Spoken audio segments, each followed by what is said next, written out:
Hi, have you been thinking about selling your present house and buying your next home at the same time?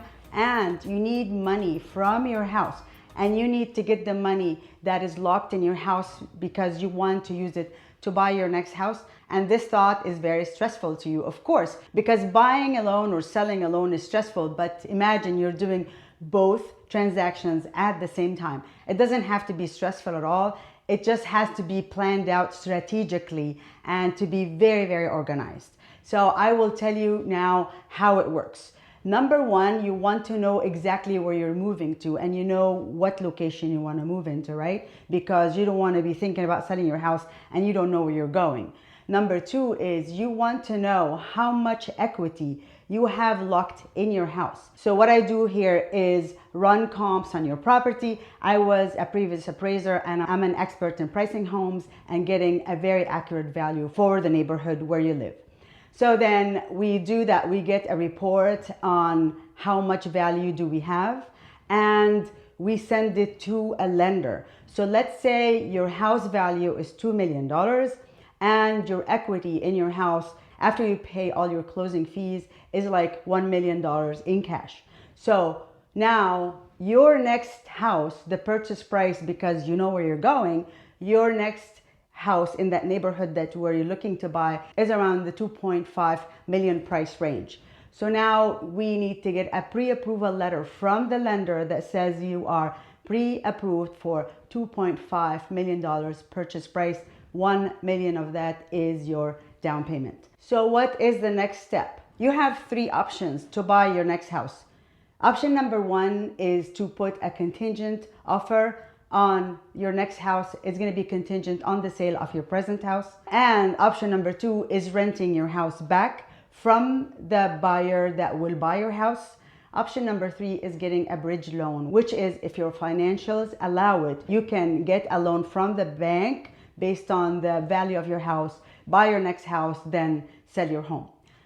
Normally, in most of the transactions that I have worked is we put a contingent offer on the sale of your house and asking the buyer of your house that you're selling to rent your house back from them after you close on your house that you are selling, your present house. There's another option as well that is if your house sells and you don't have the option of renting back, we do look into getting a month-to-month lease in an apartment or something like that. But in most of the transactions that I worked, it worked where we put a contingent offer on the sale of the house of my client, the seller, and asked the buyer of your house, your present house, that you will rent your house back after closing while we are in the process of closing on your next house.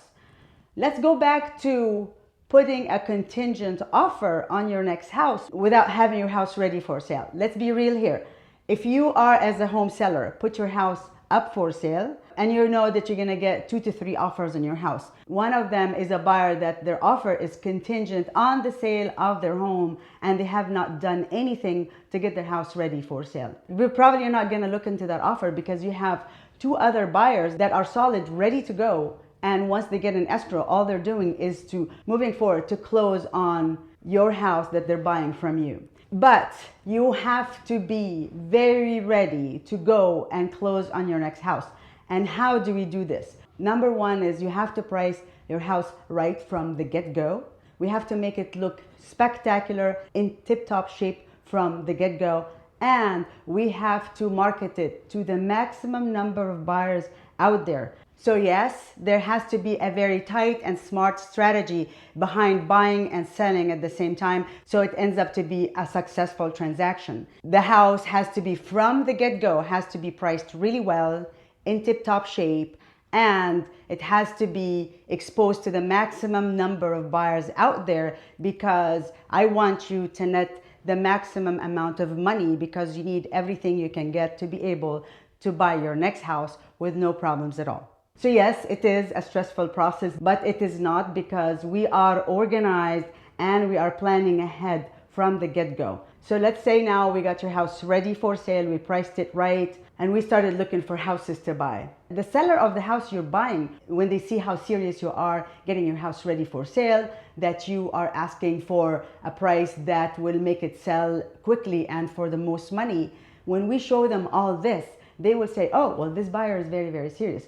We may consider going with them and take the contingent offer. But they have to see that you are very, very serious in the process of selling your home, and this is the only way they will consider looking at your offer that is contingent on the sale of your house. Now, the seller of your next house accepted your offer and your house is on the market for sale, and we got an offer on your house and your offer is accepted on your next house. So yes, it is a complex transaction and there are so many terms and conditions on the sale of your house and so many terms and conditions on the purchase of your next house. But all it is I keep everybody in both transactions informed. Everybody is aware of what's happening in every step of the way. I pay attention to all the details on both transactions, in both files, and it does move smoothly with no problems at all.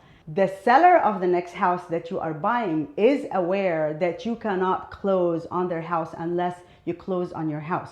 So you do have a way out if your house does not close. If the buyer of your house, for example, God forbid, lost their job or anything drastic like that and they have to pull out, then you do have a way out from the contract that you are in with the next homeowner, because you have this condition in your offer that your offer is contingent on the sale and close of your house. But we don't plan it this way. We do our due diligence from day one to close on your house and close on your next house. And when we get in contract with the buyer on your house, we do screen them very well. We make sure that they are a good buyer that will close. But sometimes things happen. So both transactions do move parallel to each other and we do close on time. I just have to tell you one last thing here. You cannot close on your next house the day you close the sale of your present house. The funds go from your present house into escrow, and then the next day it goes from this escrow to your next escrow on your next house, and the next day or the third day you can close. So it takes 2 to 3 days from closing on your house to closing on your next house. So again, it has to be planned very, very well, and I have to be on top of both files all the time. Everybody in the transactions, both of them have to be informed all the time, and it does move smoothly. So it's not stressful at all. It's just you have to be very, very organized. I've done it several times.